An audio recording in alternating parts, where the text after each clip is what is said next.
ازيكم عاملين ايه؟ الفترة اللي فاتت كان بيحصل حاجات غريبة في حياتي، يعني غريبة حرفيا.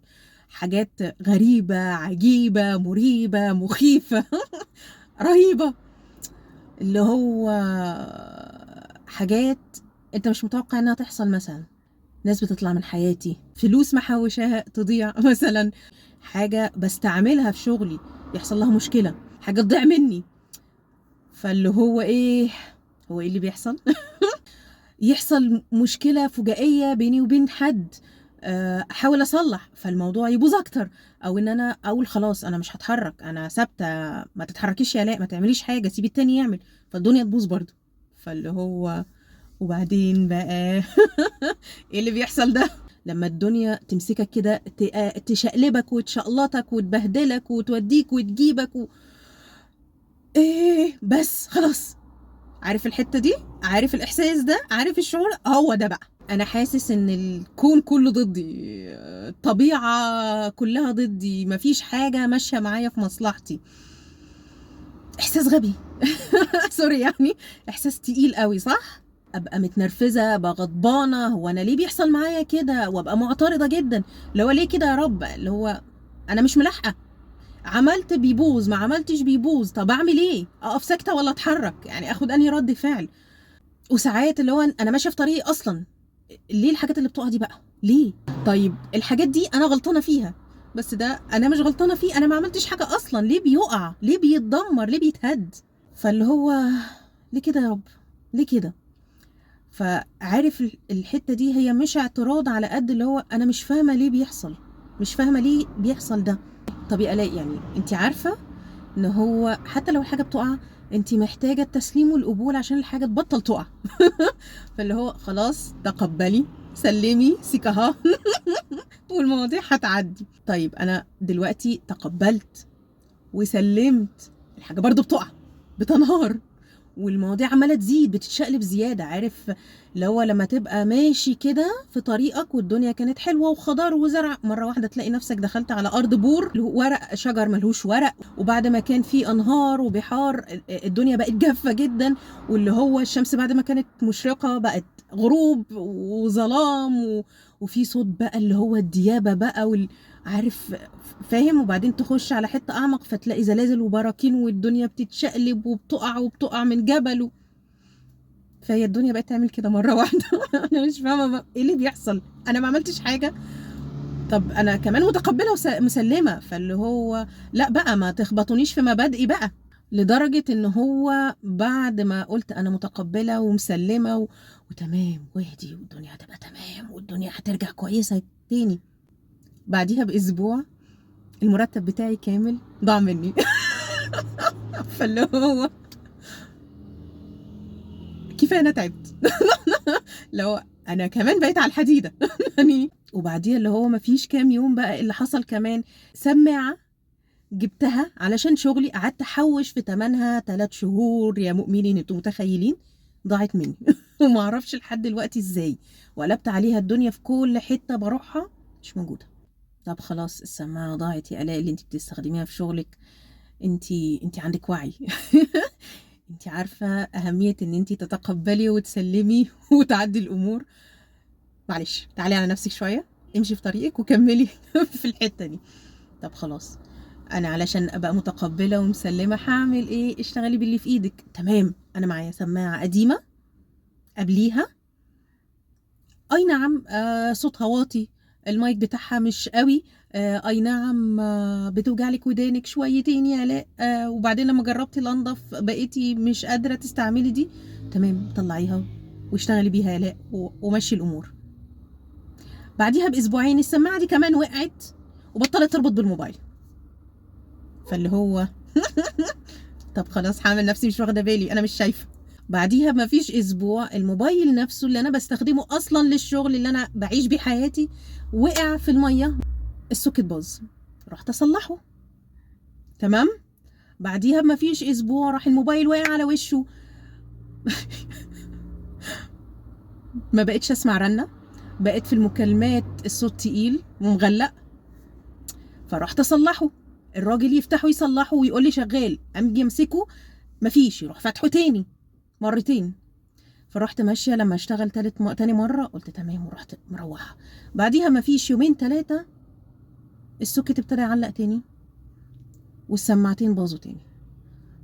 فاللي هو لا، اقفي كده يا الاء، هو في حاجه غلط، المواضيع دي مش طبيعيه. يعني انا قبل كده لو جيت حكيت لحد اللي بيحصل ده هيقول لي انت بتأفوري. والله العظيم ما بأفور، والله العظيم ده اللي حصل ورا بعضه. لو تك تك تك تك تك طب افوق؟ طب لا، مش هسيبك تفوقي، مش هتفوقي. في رساله انت المفروض تسمعيها، محتاجه تفهميها، محتاجه تعمليها. انت لسه ما وصلتيش لفك العقده صح. ده من الاخر. مادام المواضيع كلها آلاء بتتجمع بالشكل المخيف ده، انت مش شايفاه منطقي، يبقى في رسالة معينة انت محتاجة تلقطيها وتمسكيها، تقفشي فيها وتشتغلي عليها عشان تغيري اللي بيحصل ده. هو كل حاجة في ايدك، بس انت لسه ما وصلتيش للنقطة دي. بس فلقيت النقطة فين بقى؟ ان انا بقول ايه، انا متقبلة، انا مسلمة يا رب، ومقتنعة جدا ان انا متقبلة ومسلمة. وفعلا انا حاسة ان انا متقبلة اللي حصل ومسلمة وحاسة معاه بالسلام والامان.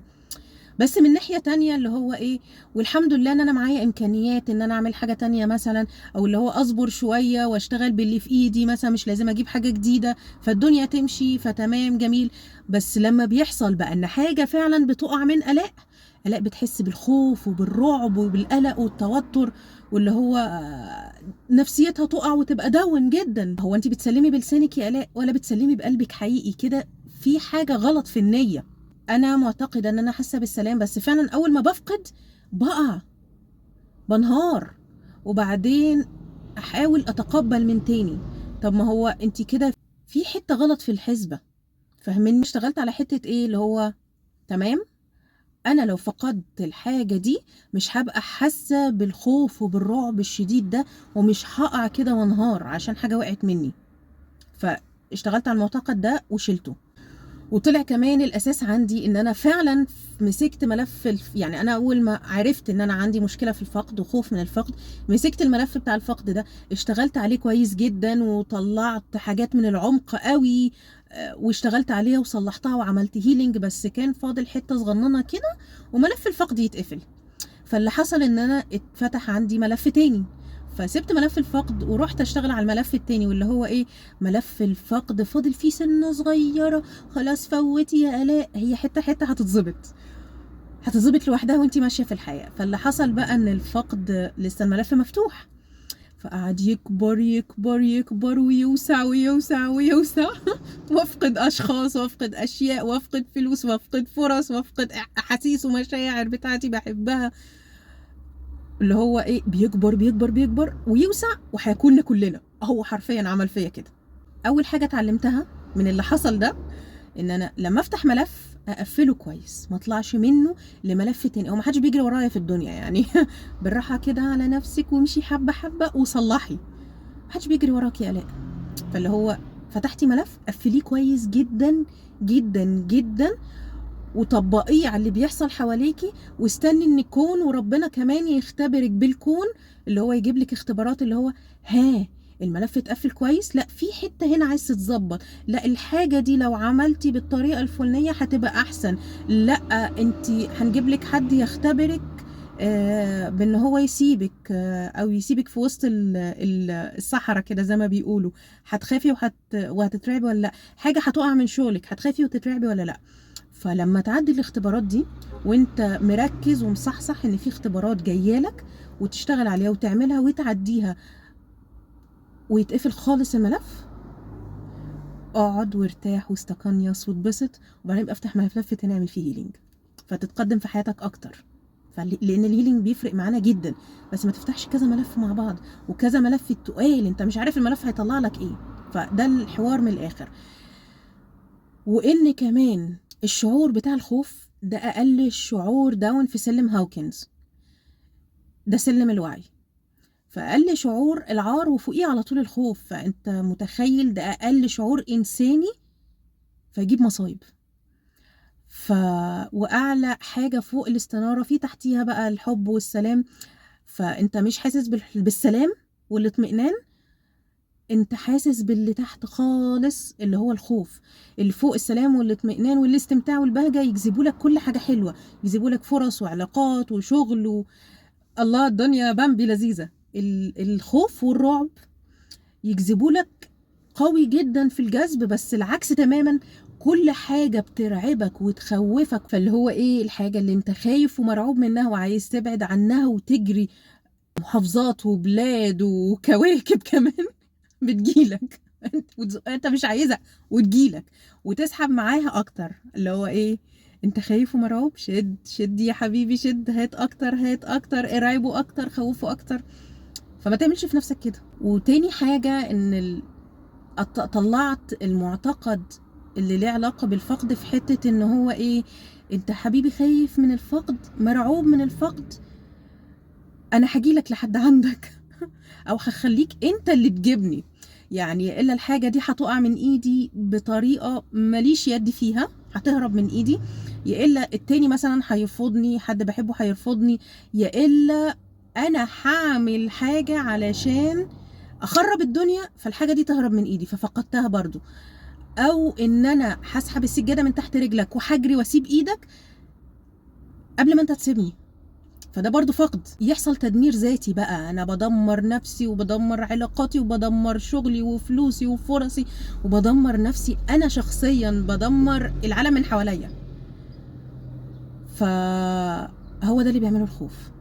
وتالت حاجة بقى، احنا قلنا ان عكس الخوف والعار اللي هم اقل حاجة في سلم هاوكنز، في فوق بقى السلام والامان والطمأنينة والبهجة والاستمتاع. البهجة الله اللي هو الاتنين عكس بعض، ده بيجذب الحاجات السيئة جدا، وده بيجذب بقى الوفرة والبركة والصحة والفرص ان انت قبل ما تزرع الحاجة دي في دنيتك انت الاول اللي هو ايه، انفسكم. فاللي هو ايه، انا هزرع جوايا الحب والخير والوفرة والبركة والسلام والأمان والاطمئنان وكل حاجة حلوة. اللي هو أنا حلوة زي ما أنا جميلة زي ما أنا أستحق أتحب، أنا أستحق كل حاجة حلوة، فهيجيلي كل حاجة حلوة، فالعالم هيتغير من حواليا، هيتظبط من حواليا، هيتأيف على مقاسي، علشان انا مصدقه ده من جوايا. انا الفايبس اللي جوايا بتقول كده، وده اللي بصدره لبره، بصدره للناس وللاشياء وللكون ولربنا. انا يا ربنا مصدقه ده، انا استاهل كل حاجه حلوه. اللي هو لما تعمل كده وتزرع ده جواك هتحس الشعور ده فعلا حقيقي، فهيجيلك الحاجة دي من بره. فاللي هو ايه، انا في الاصل الحاجات دي جوايا اصلا، انا مش محتاجة من بره، فهي انا كفاية، انا مصدق ان انا كفاية. فاللي هو انا كده كده مبسوطة ورايقة ومستمتعة وفي سلام مستمتعة مبسوطة، فكده كده مبسوطة لوحدي. جات لي الحاجة دي هتبسط اكتر، بس مش هبقى طايره من الفرح، ولو ما جاتليش مش هقعد ابقى داون واخاف واترعب، واللي هو انا بقيت لوحدي. حصل مشكله، تمام، هتمسك واحاول اصلح، بس حاولت وعملت ومفيش فايده والدنيا عماله تخرب، خلاص اتس اوكي تمام، فامشي واكمل طريقي، لان انا اللي جوايا كفايه، اللي حواليا كفايه، والكون وربنا هيديني حاجات تانية